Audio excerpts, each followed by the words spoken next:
I have made a lot of mistakes selling physical products online. The journey's been riddled with forks in the path where decisions need to be made, some leading to joy, others to despair. And every day I see sellers poised at those same forks in the path, not sure which direction to choose. And by the end of this, you will know the top 5 mistakes I've personally made and continue to see sellers make. Hopefully this helps you avoid some of them on your own journey, and if you do enjoy this video, please drop it a quick like for me.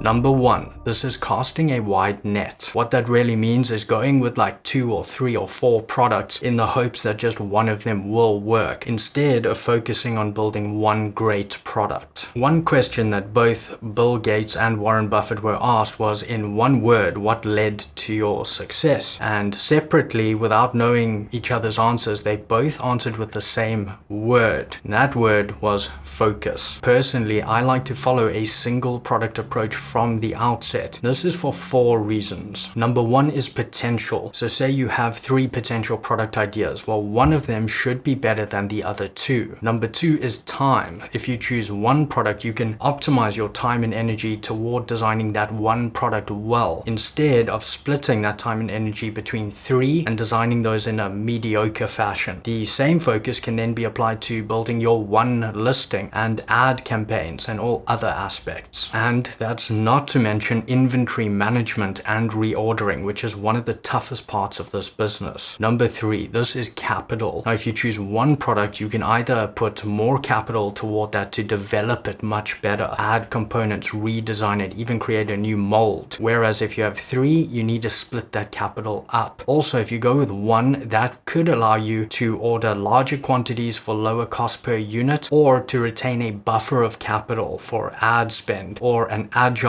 reorder if the product does well. Number 4, mistakes. And if this is your first time selling, then doing 3 products scatters your energy and time and focus, which increases the likelihood of mistakes. But even worse is if you're doing 3, then you open the door to repeating those mistakes, scaling those mistakes across all 3, whereas doing one product will avoid all of this. And so for me, adding all of that up, being laser focused on one product and building that well, instead of casting this broad net across multiple products and hoping one of them works, is a better choice. It gives you a higher chance of success. Big mistake number 2, fishing in a tiny pond. And this predominantly happens when you're scared of competition. You know that something I often refer to is ASIN ROI, and that is whether you build ASIN 1, 2, or 3, the same time and energy and effort needs to go into a lot of aspects of building any listing. So the result in sales you could potentially make from it determines ASIN ROI. In other words, is it better to spend your time and energy on ASIN 1 for 1,000 sales a month in probability, or on ASIN 2, which will probably only bring you 200 sales a month? Of course, with 1,000 sales, that's a higher ASIN ROI. It's a better use of your time and energy. And so for me, if a product will likely bring me less than 500 sales a month, I'm not that interested. That's a low ASIN ROI. As long as I can improve the product in a way customers want and visually display that to sell my product, I would much rather go with a more competitive market, a bigger pond, than focus just on low competition, these tiny ponds, because I'm scared of competition. Number 3, using binoculars instead of a telescope. So you want to ensure that customers buy a lot of this product that you're looking at because you want to sell a lot of units. And there's a few ways that you can evaluate demand for a product. And I'm going to put these up here. I want you to think of this as a funnel. So we could have, for example, online volume, like Google search volume. Then we could have on Amazon search volume, and then we could have on Amazon sales. However, sales is a lower funnel. It is more indicative of demand. So do not worry yourself with these search volumes up here, which are actually further away from what you're trying to identify. You're trying to see, is there enough demand? So use sales numbers. That's what's important here. That's what I focus on. Search volumes are important, but they're important later in the process when you're doing your keyword research. For now, when you're looking at demand, does it sell enough?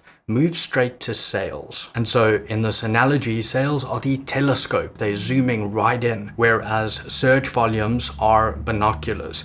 You're not zooming in enough. Number 4, idea anxiety. Now, one of the big things we all experience is fear of our product idea being stolen. Sometimes this is warranted, but in 99% of cases, it just isn't. Think of suppliers. They are in the business of supplying. Sourcing agents, the business of sourcing. The truth is, good ideas are going to be stolen. I have personally had this happen, and it's frustrating, but almost inevitable. Even with an eye-wateringly expensive patent, it's actually only as good as it is enforced, meaning you literally need to have lawyers enforcing it and watching for misuse of your patent. And with a few design tweaks, often your patent will be made irrelevant anyway. So I'm not saying it's never worth getting a patent. I'm saying there's an aspect that's much more important than trying to protect your product idea in most cases. And that is time to market. I would personally much rather be first to market with a product that may end up being copied, but by that time I have way more reviews. Maybe I've solidified my ranking. Perhaps I'm even the known brand name for that specific product type. And that also gives me this proof that's sometimes needed that I was the first to sell this specific product type. So I would rather do that than continually stop during the process, question whether or not to share this idea with this supply chain partner or not. Number 5, analysis paralysis. And this is never choosing the product because one tiny thing isn't perfectly in line with the criteria you want. For example, it's slightly heavier than your goal of 2 pounds, or there's a few high review competitors more than you would like, or the category doesn't give you the best possible referral fee. The truth is, no market is perfect, and even with the most perfect data,